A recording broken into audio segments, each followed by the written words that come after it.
That stretched from Spain to China. The golden rays of discovery and invention shone over everything. What civilization? The Muslim civilization, my young friend. Through scholars and scientists of various faiths, some of the most important discoveries known to man were made at this time. Discoveries that drew on knowledge of the ancients, but have more connections with your modern world than you could possibly ever imagine. Like what? Well, all sorts of things. I've got to get a picture of this. I knew it was a good idea. Who are you? Allow me to introduce Ibn al-Haytham, a great scientist whose ideas led to the invention of the camera. You invented the camera? I laid the foundations for modern cameras by explaining how our eyes work. I found a way of projecting an image onto another surface through a small hole in a dark room, later called camera obscura. Think of all the things that evolved from this discovery. Cameras, cinema, all share the same principle. Cool. Look out below! Who's that? That's my good friend, Abbas ibn Farnas, who gazed up to the heavens, passionate in his belief that man could fly. Whoa. Indeed, he dared to dream about flying 1,000 years before the Wright brothers. Do you know you all take your jet-setting holidays for granted, so it only seems fair to remember Abbas ibn Farnas. Stand by. I'm ready for takeoff.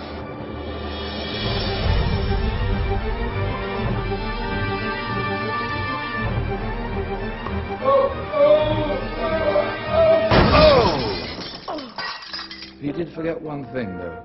A tail, useful for landing. Ah, my back. Is there a doctor in the house? Did someone call? Ah, my old friend, why don't you introduce yourself to my young guests? I am Abul Qasim al-Zahrawi. Many call me the father of surgery. Did you actually do surgery back then? Of course we did. In fact, many of the surgical tools that I invented are still used in your modern hospitals. Excuse me, a patient needs my attention. Scalpel? I think I may need some stitches. In that case, I'll use catgut. Catgut? From the gut of animals. Perfect for stitching up internal wounds. Your surgeons are still using it today. Sorry, mustache.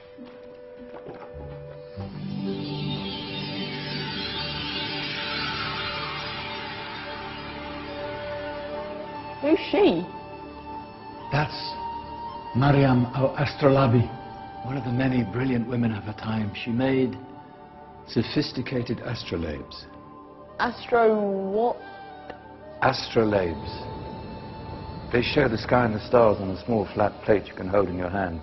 Think of them as ancient calculating or timekeeping devices. Today you have your watch, your compass, satellite navigation, helping people and explorers travel the world. Science at its brilliant best. And all these things were developed during the Golden Ages. No, that's just the tip of the iceberg. There were thousands of other inventions covering all areas of life, and in the years that followed, their influence spread across the whole of medieval Europe. So you see, it wasn't so dark after all. What about you? Me? What did you invent? Well, I don't want to be big-headed, but I made some groundbreaking advances in engineering. I suppose my most significant discovery converted rotary motion into linear motion using a crank and connecting rod. It's essential in pumps and engines. In fact, I've no idea how the Industrial Revolution could have happened hundreds of years later without such a device. Not that I ever get the credit I deserve. But my crowning glory was my amazing time-telling machine. My legendary elephant clock.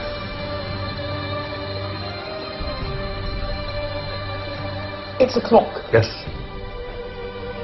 Dozens of components collected from different cultures around the world. Indian, Greek, Arabian, Egyptian, Chinese. Wow. A United Nations clock. That is pretty cool. Does it actually tell the time? Well, yes, of course. If it wasn't for me, thousands of people would be late for everything.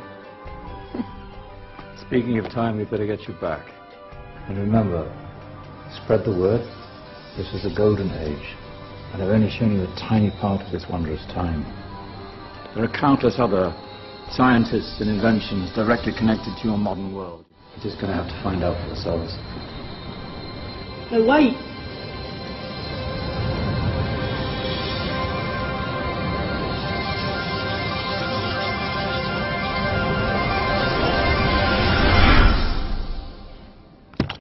سائلنا عن أمتنا عن عزتنا وحضارتنا طاولنا النجم برفعته وتجاوزنا